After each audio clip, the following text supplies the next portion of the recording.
Chi-Town's finest.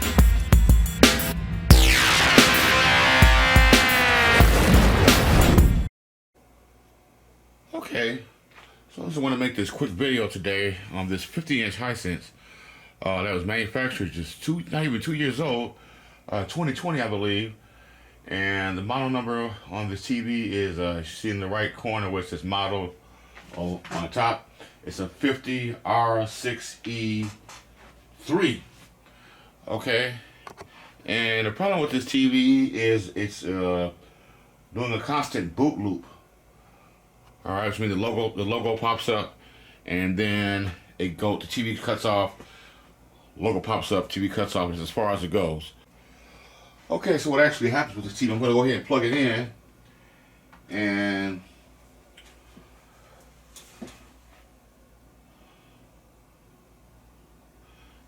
that's what happens. You'll see a Hisense Roku TV, a Roku TV, however you want to pronounce it. Then it goes off. Then it pops up again, goes off. Okay, thumbs up, goes off.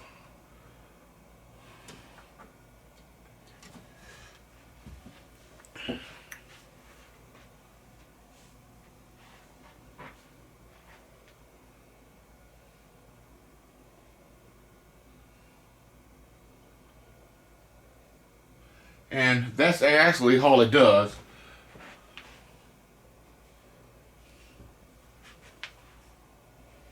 Before you start, I see some people on Reddit complaining about that, and they couldn't figure out what the problem was. They tried all the firmware updates and all that. So before you start doing that, there's actually a reset button on the side of the TV. Okay, so on the side of the TV, there is a button right up under this RF connector. Right here, just take something small like a pen or something like this, and you just stick it in there.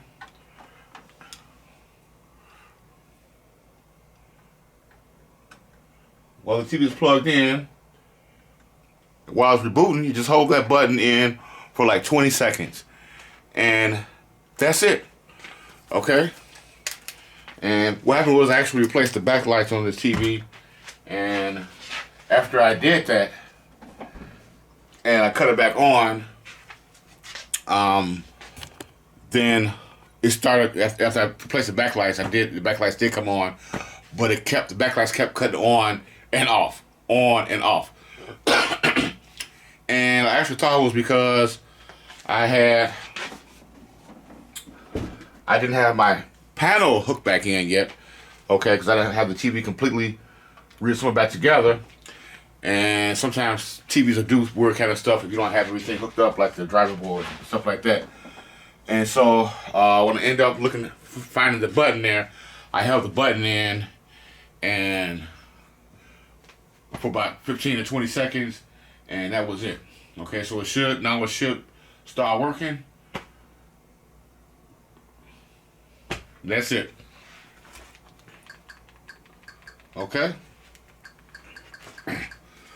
Alright guys, I want to make that quick video so you don't have to start going on trying to go to Hisense site, find the firmware and all that. That's all you got to do. Hold that button, and it's always check for that button on any Hisense, especially Roku TV, right?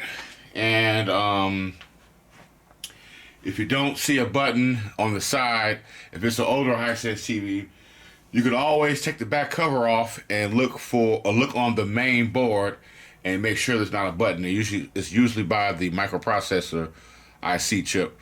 Some of the main board should be like a button sticking up. All right, you can try to hold that one. If not, then you can try to upload firmware. But in most cases, if that doesn't work, you have to replace the main board. And this is a cheaper TV, right? Cheap. And only uses the one board. It uses a T-Con board, a separate T-Con board, but it uses the one board with the main board and the power supply built to it. All right, guys. So that's all I wanted to say. Save you guys some trouble. All right. Always look for a button on by the jacks somewhere on any Hisense TV that's rebooting, doing the boot loop thing on and off with the logo coming up and then disappearing. All right, guys, make sure you like the video and subscribe, and I will see you guys in the next one. Big dog out. Hi, I'm David Rutz, founder of David Allen Capital. I'm an entrepreneur, and my family and I, we believe in the power of entrepreneurs like you. If your business needs working capital to fund its growth, or maybe to get through a tight financial pinch, and if traditional banks aren't the right fit for you, we might just have the funds you need. Our providers are going to look at your cash flow more than your credit score, and we represent all the top alternative providers. So with us, it's one stop for the best offers. Answer some simple questions at our website and see if you qualify. It's a free application with no obligation. David Allen Capital. Let's get to work.